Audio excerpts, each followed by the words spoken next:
Hello all, I am Rohit Nayal. Before I start, I would like to extend my heartfelt sympathy for all the families affected in yesterday's shooting at Connecticut, USA. I have an engineering degree from Vishwashraya Technology University, Bangalore, and currently pursuing my MBA from Jain School of Global Management. In addition to my corporate responsibilities, I have been part of social upliftment activities like Teach India and have been member of social bodies like CHA, Teachers Ministry, etc. In Jain, I am a member of academic committee where I have always taken initiatives to bring the best learning experience for my cohort. I have always tried to be inspiring and firm at times, yet empathetic to the feeling of everybody involved. I am graced for representing Jain School of Global Management at Olympus, the flagship event of IIM Kolkata's annual Management Fest in June. Olympus is a leadership event where campus representatives from the best B schools across the globe compete with each other to win the coveted prize. And further in this video, I will be expressing my views on one of the topics, which is politics or business, the ideal way to contribute to India, and would like to request all of you to vote for my candidature. Politics or business, the ideal way to contribute to India. To the naked eye, both business and politics may appear to be equally suited to contribute to India, and any difference between the two is only superficial. At one level, the two may be viewed as complementing each other. However, a comparative study and a threadbare analysis of the scope, risk, reach, potential to affect the masses, and most importantly, the underlying motivation will quickly bring out the stark difference between the two and decisively establish the fact that compared to business, politics is a far more potent tool to serve the nation. The underlying motivation of business is profit, and the thrust of any business enterprise is geared towards maximizing this profit.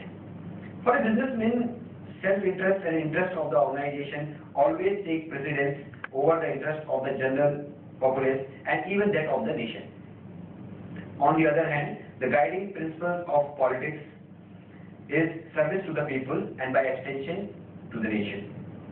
A politician who adheres to the core principles of politics would keep the interests of the people above self and work in a selfless way for the good of the country.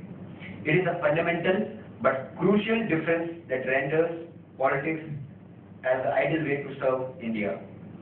The other critical difference between politics and business is related to their scope and reach.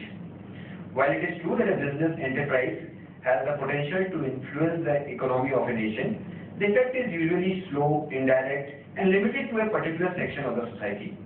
In sharp contrast, not only politics touches the lives of every citizen in more ways than one, its effects are invariably indirect and quick to manifest. The sheer magnitude of the scope of politics and its near total reach tips the scales in favor of politics.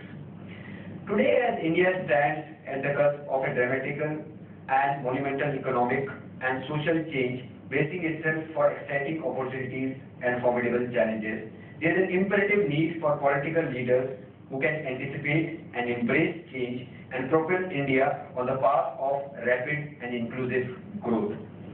Though India has emerged as the second fastest growing economy in the world, led by China, it is unfortunate that the rapid economic growth has failed to percolate to the bottom of Indian society. An emerging India lags behind Sri Lanka and Bangladesh in basic indicators such as life expectancy at birth and mean years of schooling. One of the most important challenges facing the country in the coming decades will be to create suitable opportunities and avenues for our young population so that their potential can be tapped and channelized in the most productive way. The task is of gigantic proportion, and only able political leaders of vision and unquestionable integrity can stand up to this formidable challenge. Gujarat and Odisha are just the ideal examples of how visionary political leadership combined with unflinching dedication can transform the face of a state. The need of the hour is to learn from these success stories and replicate the success in other states as well. In the light of the arguments, we realize that both business and politics need to coexist to rid the nation of its various crippling problems and help the nation achieve its true potential. It is, however, our politics and politicians that will have to rise to the challenge and lead from the front. Business enterprises indeed have a critical role to play in nation's growth, but that will be to top up an already sound environment created by our politicians. It is a task of our politicians to create an enabling environment for all kinds of business enterprise to flourish. Politics is therefore the most ideal way to help the nation and its citizens achieve their full potential and realize the dream of transforming India from a third world country to a global superpower. Thank you all.